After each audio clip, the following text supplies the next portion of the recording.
games apiece.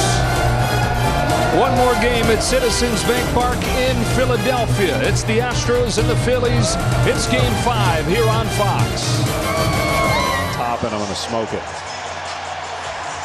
Sometimes those game plans work, and sometimes when you get to the starting time, you have different feelings or what ifs. But pretty evident of what Justin's trying to do early, and that's pound the strike zone early and see what the Phillies hitters are doing. 8 for 8, first pitch strikes. Brandon Marsh out of the 9 spot. Takes a ball. First time he's gone behind 1-0. Brandon Marsh, the youngest player on the Phillies at 24 years old. He's had some good moments throughout this postseason, including hitting one of the 5 home runs in Game 3.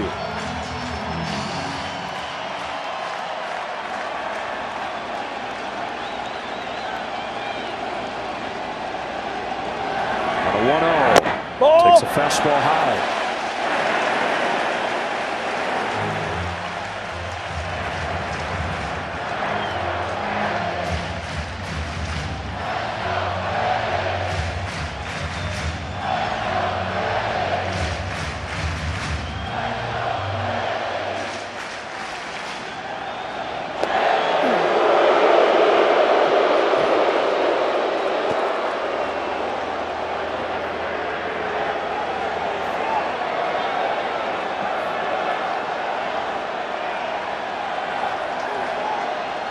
From Verlander to Marsh.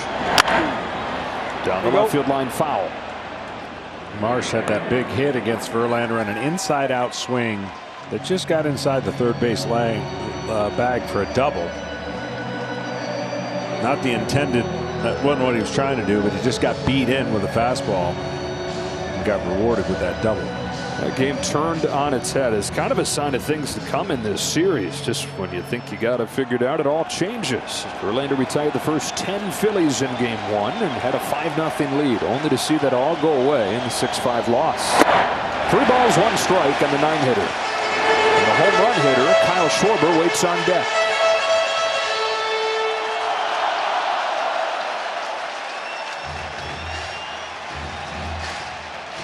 Well, this will be the best pitch Marsh gets all night, I think, off a Verlander hit. So see if he can get on the go here with his bat on a fastball. More than likely, that's what Justin's going to throw to him. That's what Marsh has struggled with. Leaves that fastball upstairs, and back-to-back 2-out base runners from the bottom 2 in the order. So it comes from his older Astros teammates too, watching how they carry themselves. So many of these guys, so much big game experience.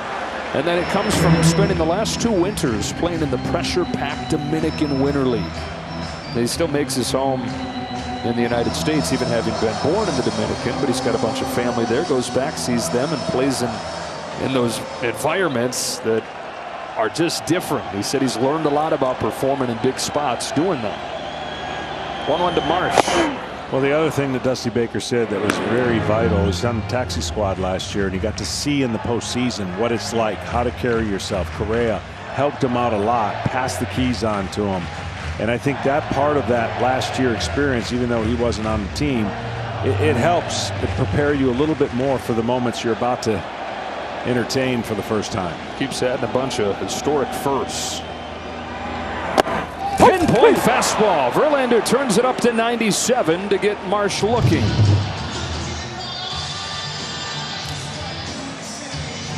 Now this pitch held its plane and didn't leak. It stayed in that outer part of the corner.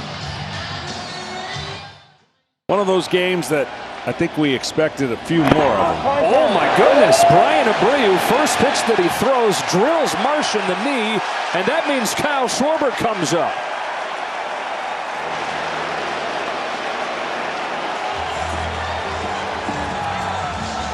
Schwarber started this game with a home run. That is all Justin Verlander would allow over his 5 innings.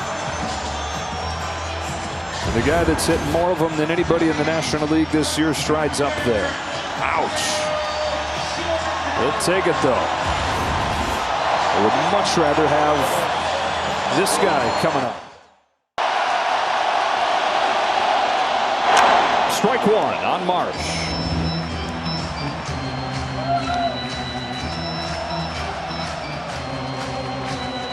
Castellanos and Stott drew walks. Stott's now the man at third, representing the tying run. Gene Segura's at first. He's the go-ahead run. And it's Brandon Marsh, youngest player on this Phillies team. Newest player on this Phillies team. Got an 0-1 pitch. Fouls it off, and it's 0-2.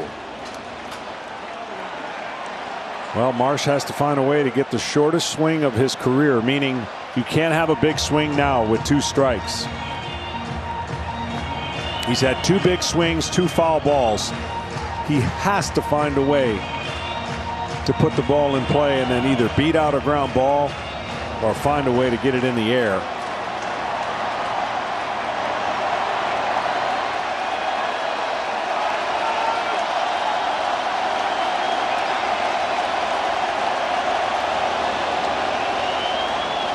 To pitch. Got him swinging. Ryan Presley for out number 2.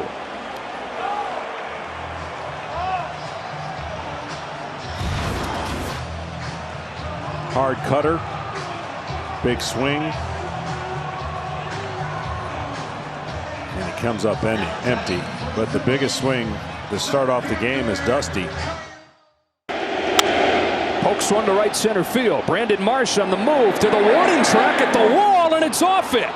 Jose Altuve, opposite field power. He's not going to stop at second. He's got a triple. What a start for the Astros. Well, he almost got his first home run. He went to right center, which is a good sign for a guy who's been trying to pull everything. When you're out of sync, you try to pull this ball. When you're on time, you hit where it's pitched, and this ball was smoked. Now this little bobble right here cost an extra base because Altuve had stopped, and then once he saw that, went to third. Got to give up the out for a run in the first inning, but here's the trouble that Marsh had. He tries to pick it up, and then here's where Altuve stopped and then saw it and went to third. So just think about that. I mean, second batter, infield in, and Pena easily gets the ball by the infield. And so this Astros team that has tied this series. World Series game, always a good occasion to dress however you want to dress. That was legit. That was sweet. 2-2. Maldonado flies it to center. No big deal for Brandon Marsh. 2 up, 2 down.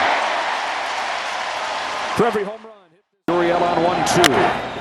Flips it into center field. Marsh didn't get a great read. Breaks on. Can't get it. Gurriel's headed for second. And the leadoff man is in scoring position. Hardest play for a center fielder. Reading the swing and then seeing the ball. Gurriel always has that longer swing. And he hits this off the end of the bat. Watch. This is a straight-on, tough play for center fielders to get the read. And you got to react right away, and he almost closed it.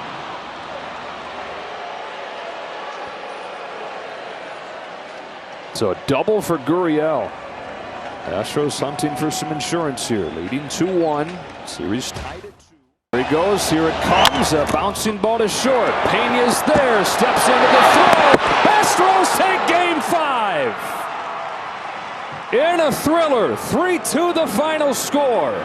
And 3-2 is the series as it goes back to Houston. And Justin Verlander gets off the schneid.